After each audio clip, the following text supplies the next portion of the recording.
metade dos adolescentes brasileiros já sofreu violência sexual online. É o que mostra um estudo feito pela Child Fund Brasil. A gente vai acompanhar aqui no telão, então, alguns números que foram apontados nesse levantamento. São mais de 9 milhões de vítimas só aqui no nosso país. A maioria delas, a grande maioria, 94%, não sabem como denunciar, não sabem como proceder nesses casos e acabam só bloqueando o suposto agressor, o que contribui para a subnotificação desse problema.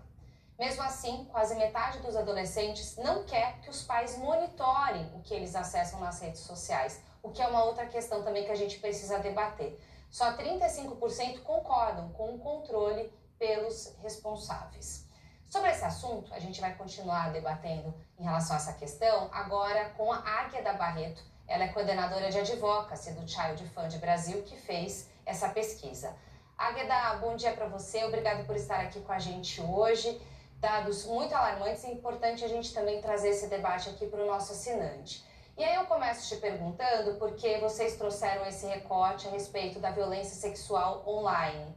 É interessante que a Luciana Temer publicou hoje mesmo no jornal Folha de São Paulo também um artigo falando sobre isso, sobre como que a violência sexual presencial e online muitas vezes elas se aproximam, mas como é importante também a gente saber diferenciar alguns casos. E me chamou a atenção essa questão do medo, da dificuldade desses adolescentes denunciarem quando são vítimas de um abuso sexual online.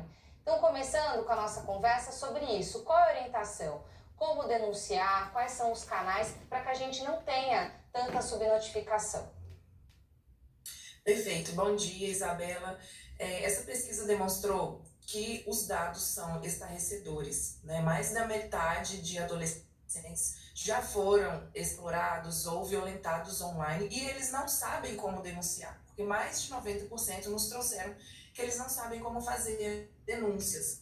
Então é muito importante que as famílias, que os pais, que todo o poder público, que saibamos direcionar esses adolescentes, porque eles não têm percepção de risco.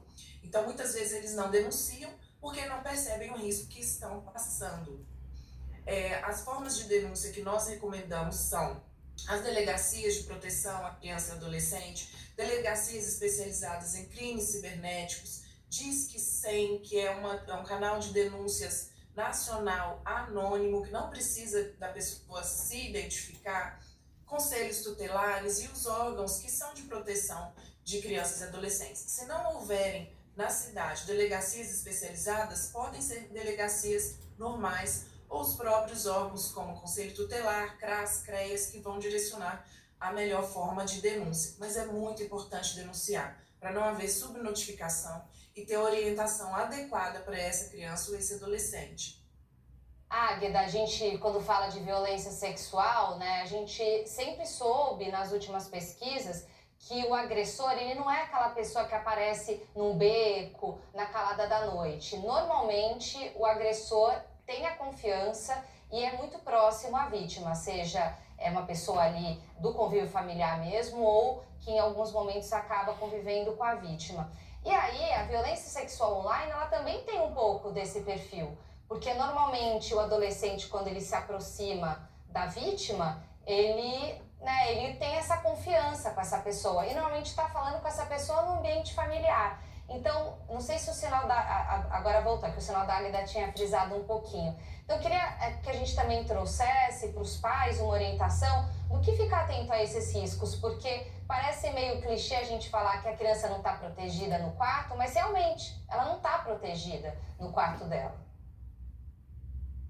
Isso, perfeito. Quando nós estamos falando de uma violência física, nós temos a impressão de que se a criança está dentro do quarto, está protegida. Quando estamos falando de internet, isso não se aplica de forma nenhuma. Inclusive, a criança pode estar correndo muito mais risco do que no mundo físico.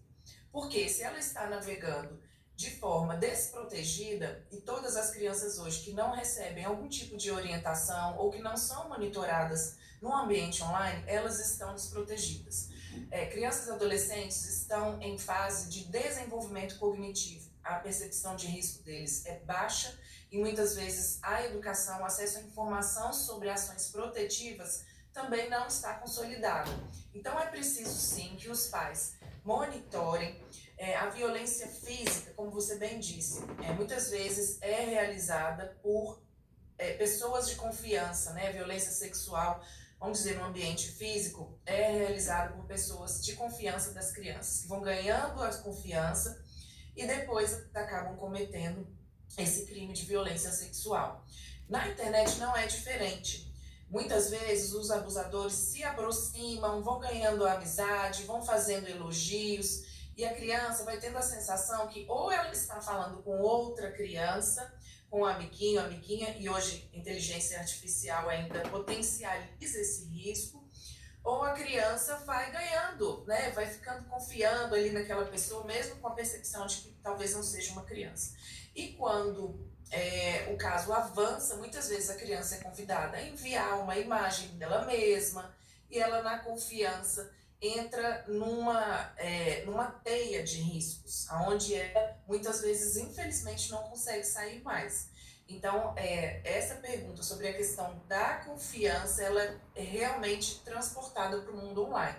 E é por isso que tem que ter a orientação adequada sobre a percepção de riscos. Águeda, muito tem se debatido também sobre o acesso nas redes sociais por crianças e também adolescentes, né? Inevitavelmente, se a criança tem um celular, ela vai acabar em algum momento acessando alguma rede social. Na visão de vocês, tem alguma idade mais segura para a gente começar a autorizar esse acesso? Como que vocês estão trabalhando isso dentro da Child Fund para debater melhor quando que a gente pode deixar um adolescente de fato ter mais esse contato com rede social?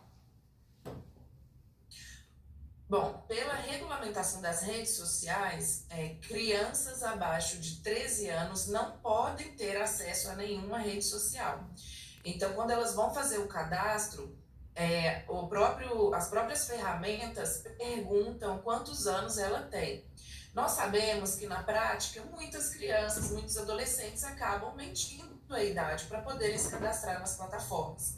E esse é um dos pontos que o Child Fund defende, das plataformas poderem ter sistemas de verificação de idade mais adequados, mais efetivos, porque hoje não ocorre. Então, acima dos 13 anos já é permitido ter redes sociais, abaixo de forma nenhuma, abaixo dessa idade, porque são crianças. Acima de 13 anos já é entendido que podem ter redes sociais, mas sempre com orientação. Então, o que o Child Fund recomenda, e nós hoje temos cursos online direcionados para crianças a partir de 9 anos de idade, é porque a criança, a partir do momento que ela passa dos 9, ela já está quase entrando ali na pré-adolescência, ela já precisa de ter orientações sobre os riscos. É claro que tudo adequado à faixa etária dela. Mas antes dela ter acesso a qualquer tipo de rede social, é importante que ela esteja orientada e que os pais já tenham esse monitoramento, para que assim a chance dela ser violentada ou passar qualquer tipo de situação de risco de violência online diminua significativamente. Águeda Barreto, muito obrigada pela sua participação aqui com a gente, trazendo essas orientações e também nos ajudando a ter a dimensão do problema. Bom domingo para você. Obrigada, Isabela. Eu que agradeço. Tchau, Brasil sempre à disposição.